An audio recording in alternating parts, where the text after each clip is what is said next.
না। আলেমের ভেতরকার ছোট মোটো বিষয়গুলো প্রকাশ করা মাহফিল না। আমাদের মুরব্বী নাই, আমাদের অভিভাবক নাই, আমরা অভিভাবক শূন্য এখনো হই নাই। আলহামদুলিল্লাহ, তুমি সব মুরব্বী ধোলাই করে করে পরিষ্কার করে ফেলছো ময়দান। এখন উম্মত যাবে কার কাছে? সবাইকে বিতর্কিত করলে উম্মত যাবে কার কাছে? উম্মতকে আলেম থেকে বিচ্ছিন্ন করা এটা একটা গভীর চক্রান্ত। মানুষের সামনে আলেমের সমালোচনা।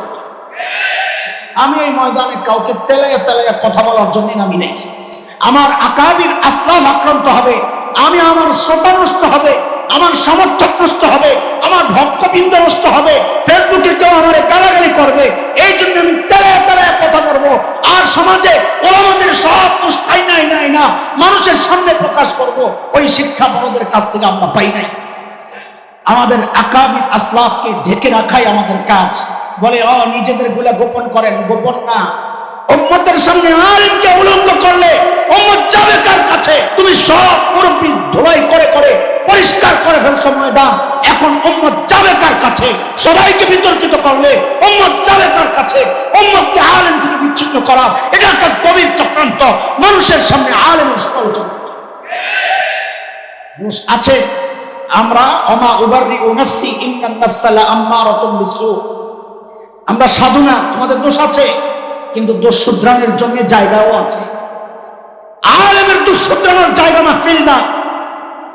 আলেমের ভেতরকার ছোট মোটো বিষয়গুলো প্রকাশ করা মাহফিল না। আমাদের মুরব্বী নাই, আমাদের অভিভাবক নাই, আমরা অভিভাবক শূন্য এখনো হই নাই। আলহামদুলিল্লাহ, আমাদেরকে শুধরানোর জন্য জায়গা আছে। কিছু বিষয় এমন ভাবে আমরা বলছি যেন গোটা সমাজে এই সমস্যাগুলো, অথচ ওই সমস্যা আমি মাঝে মধ্যে আমাদের সাথে যারা আসে ওদের সাথে বসে বসে আলাপ করি। এই যে সমস্যার আলোচনা হচ্ছে, কড়াই বইনা শেষ করা যাবে না, আঙ্গুলই শেষ হবে। একজন, দুইজন, তিনজন, চারজন, আঙ্গুল শেষ হয় না। অথচ এমন ভাবে প্রত্যেক মাহফিলে আলোচনা হচ্ছে যেন গোটা সমাজের সমস্যা এটা। তো মানুষ কি মনে করতেছে? কিভাবে বললে বুঝবো না এটা আবার নতুন আরেক ফেতনা হয়ে যায় এই কথা? আল্লাহ আমারে মাফ করুন।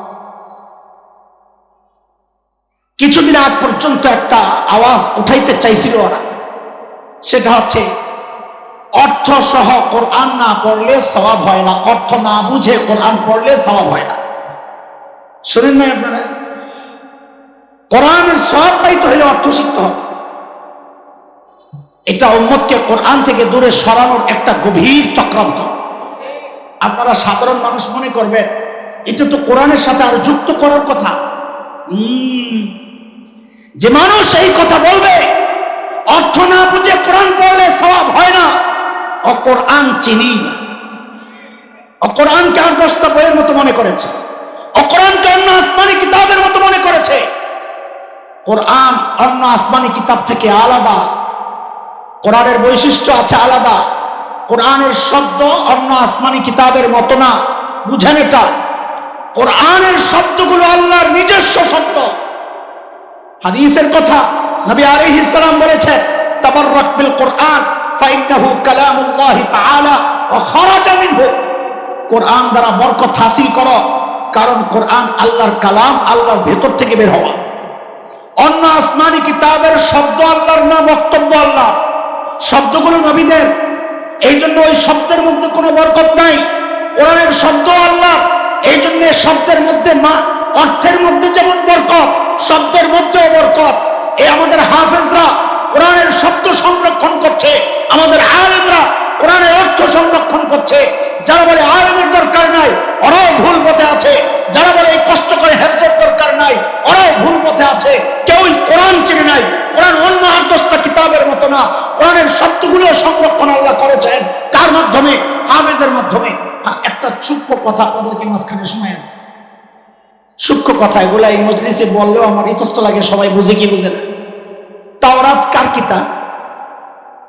কথা বল, তাওরাত কে নাজিল করছে? কে পাঠাইছেন? আরে বলেন না, ডরায়েন না। ইনজিল কে পাঠাইছেন? জাবুর কে পাঠাইছেন? কোরআন কে পাঠাইছেন? চারো কিতাবই কি আল্লাহ পাঠাইছেন? কথা বলেন। তাওরাত সংরক্ষিত আছে না বিকৃত হয়ে গেছে? ইনজিল, জাবুর, এখন আপনার মনে কি প্রশ্ন জাগে না এটা কইলেন আর হয়ে গেল?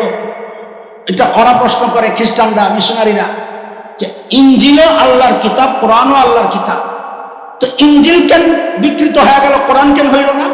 আপনি হয়তো বলবেন কোরআন বিকৃত হবে না, আল্লাহ নিজে গ্যারান্টি দিয়েছেন, ইন্না নাহনু নাযালনা যিকরা ওয়া ইন্না লাহু লাহাফিজুন, কোরআন আমি নাযিল করছি, কোরআন আমি সংরক্ষণ করব। আপনি হয়তো এই জবাব দিবেন। তখন ওরা আবার প্রশ্ন করবে, তো শুধু কোরআনের জিম্মাদারি কেন নিল? এটা কি আল্লাহর না? ওটা কি আরেক আল্লাহ পাঠাইছে? এই প্রশ্ন করবে কি করবে না? হ্যাঁ, জবাব কি? কারণ অন্য আসমানি কিতাবের যে ধর্ম যারা পালন করবে, ওই ধর্ম স্থায়ী না, এটা নির্দিষ্ট টাইমের জন্য ধর্ম। আমার নবী সাল্লাল্লাহু আলাইহি ওয়াসাল্লাম একমাত্র বিশ্ব নবী। একমাত্র বিশ্ব নবীর মানে কি? সমস্ত নবীকে আল্লাহ পাঠাইছেন নির্দিষ্ট টাইমের জন্য, আমার নবীকে কোনো নির্দিষ্ট টাইমের জন্য পাঠান নাই। সমস্ত নবীকে আল্লাহ পাঠাইছেন নির্দিষ্ট অঞ্চলের জন্য, আমার নবীকে নির্দিষ্ট অঞ্চলের জন্য পাঠান নাই। সমস্ত নবীকে আল্লাহ পাঠাইছেন নির্দিষ্ট সম্প্রদায়ের জন্য। যেমন হযরত ঈসা বলেছেন, ইয়া বনি ইসরাঈল ইন্নী রাসূলুল্লাহি ইলাইকুম, আমাদের নবী বলেন, কুল ইয়া আইয়ুহান নাস ইন্নী রাসূলুল্লাহি ইলাইকুম জামিআ ওয়া মা আরসালনাকা ইল্লা কাফাতাল লিন-নাস।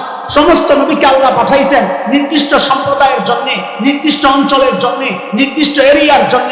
আমার নবী একমাত্র বিশ্ব নবী যার টাইম ঠিক নাই, নির্দিষ্ট নাই। তিনি খাতামুন নবিয়্যিন, কিয়ামত পর্যন্ত নবী, যার অঞ্চল নির্দিষ্ট নাই, যার সম্প্রদায় নির্দিষ্ট নাই। তিনি হিন্দু, বৌদ্ধ, খ্রিস্টান, মগ, মোরাং, গারো, চাকমা, কোকিল, সাঁওতাল, টিপরা সহ যত জাতি আছে সবার নবী আমার নবী একমাত্র বিশ্ব নবী।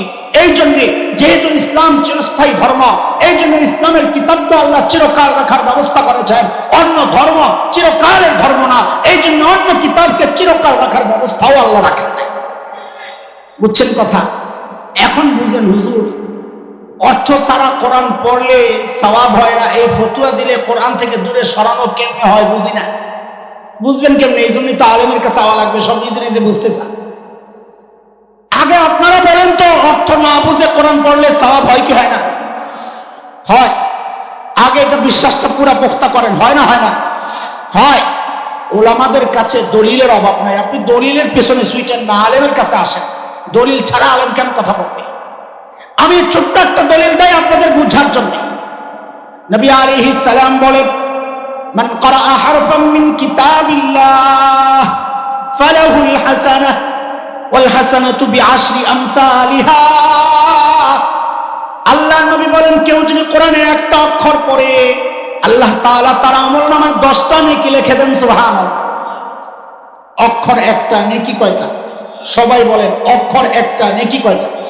আবার বলেন, অক্ষর একটা, নেকি কয়টা? এই হাদিসে নবী আলাইহিস সালাম বলেন, আমি বলছি না আলিফ লাম মিম একটা অক্ষর, আমি বলি আলিফ এক অক্ষর, লাম এক অক্ষর, মিম এক অক্ষর। এবার হাদিসের ব্যাখ্যা আপনারা দেবেন। বলেন, আলিফ পড়লে কয় নেকি? লাম পড়লে? মিম পড়লে? আমি একসাথে বলি, আলিফ লাম মিম, কয় নেকি? জোরে জোরে কয় নেকি? ও আলিফ লাম মিম পড়লে 30 নেকি হয়, এই হাদিস থেকে বুঝছেন আপনারা? এখন ওদেরকে জিজ্ঞেস করেন, যারা বলে অর্থ না বুঝলে সওয়াব হয় না, ওদেরকে বলেন, ও ভাই, হাদিস থেকে তো বুঝলাম আলিফ লাম মিম পড়লে 30 নেকি হয়, তাহলে অর্থ ছাড়া যদি পড়লে সওয়াব না হয়, নিশ্চয়ই আলিফ লাম মিমের অর্থ আছে, নাহলে সওয়াবের উপর। কথা বল না? ওদেরকে জিজ্ঞেস করেন অর্থ না, ও কি অর্থ বলবে? ওর বাপ দাদা 14 গোষ্ঠীও তো অর্থ বলতে পারবে না। কেন? কারণ দুনিয়ার শ্রেষ্ঠ শ্রেষ্ঠ মুফাসসিররা এই জায়গায় এসে আত্মসমর্পণ করে কি বলেছেন? তাফসীর কিতাব খুলে দেখেন, তারা বলেছেন আল্লাহু আ'লামু বিমুরাদিহি বিযালিক, এগুলোর অর্থ আমরা জানি না, এগুলোর অর্থ আল্লাহই ভালো জানে। অর্থ না বুঝে পড়লে সওয়াব হয় কি হয়? কথা বলেন, হয় কি হয় না? এখন প্রশ্ন, হুজুর, এই ফতোয়া বাজারজাত করলে মানুষকে কোরআন থেকে দূরে সরানো কেমনে হয়? বুঝলাম না। হ্যাঁ বুঝেন, বুঝাইতেই তো আসছে। আমি একটা প্রশ্ন করব, যারা আলেম না তারা হাত উঠায়েন না। এখানে সূরা কাউসার কে কে জানেন? হাত উঠান তো। আলেম না যে সে উঠাবে, শুধু আলেমরা উঠায়েন না। ইন্না আতাইনা কাল কাউসার জানেন এমন কারা কারা আছেন? হ্যাঁ, যারা জানেন হাত উঠান। আলেমরা না, আলেমরা না, মাদ্রাসাওয়ালারা না। যে মাদ্রাসায় পড়েন নাই এমন হাত ওঠা, অনেক হাত, মাশাআল্লাহ। হাত নামান, 200-400 তো হইব না, ধরে নিলাম 200, যেখানে আলেম না কিন্তু সূরা কাউসার জানে। আচ্ছা, সূরা কাউসারের মধ্যে একটা শব্দ আছে আবতার, ইন্না শানিআকা হুয়াল আবতার। বলেন আবতারের অর্থ এই, এখানে যারা আলেম না এর মধ্যে একজনে বলেন, কে জানে? একজন পাওয়া গেছে, আর কয়জন পাওয়া গেছে? এই তোমরা দেখো না, আমি তো সৌদি না দূরে। 1 জন, 2 জন, 3 জন, 4 জন, 5 জন। বলেন, সর্বপ্রথম হাত উঠাইছেন, বলেন আবতারের কি অর্থ? এটা ভাব অর্থ, শাব্দিক অর্থ না। সাবাস, আমার মাশাআল্লাহ। তাহলে আমরা 200 লোকের মধ্যে কয়জন পাইলাম? 6 জন। তো 6 জন হইলে 200 লোকের মধ্যে 6 জন হইলে কত পার্সেন্ট হইল? 3%। 200-র মধ্যে 6 জন হইলে কত পার্সেন্ট? তার মানে কি পাইলাম? যে দেশের যারা কোরআন পারে, এই কোরআন পারাদের মধ্যে 6% না 3% পাইলাম যারা কিছু অর্থ জানে, তাই না? তাইলে সারা দেশের মধ্যে যদি জরিপ চালান, কয়জন কোরআন পড়তে পারবে জানা আছে আপনাদের? আহা, আফসোস লাগে এগুলো বললে, দায় আমাদের উপর আসে, আমি আর বলছি না।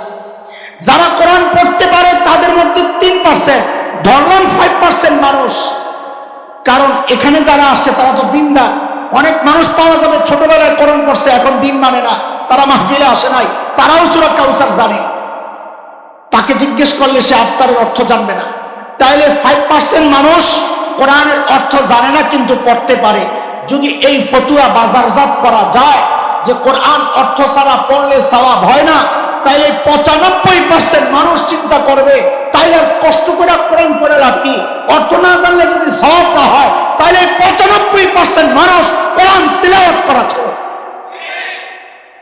তাইলে এই 95% মানুষকে একটা ফতুয়া দিয়া কোরআন তেলাওয়াত থেকে দূরে সরানোর চক্রান্ত হচ্ছে। কথা বুঝতেছেন আপনারা? একটা উদাহরণ দিলাম, নেক্সট সূরাতে ঢোকা। আরেকটা উদাহরণ দিই, সমসাময়িক উদাহরণ। দেখেন, বিক্ষিপ্তভাবে কোরআনের অনেক বিধান থেকে দূরে সরানোর চক্রান্ত শয়তান করছে, বিক্ষিপ্তভাবে।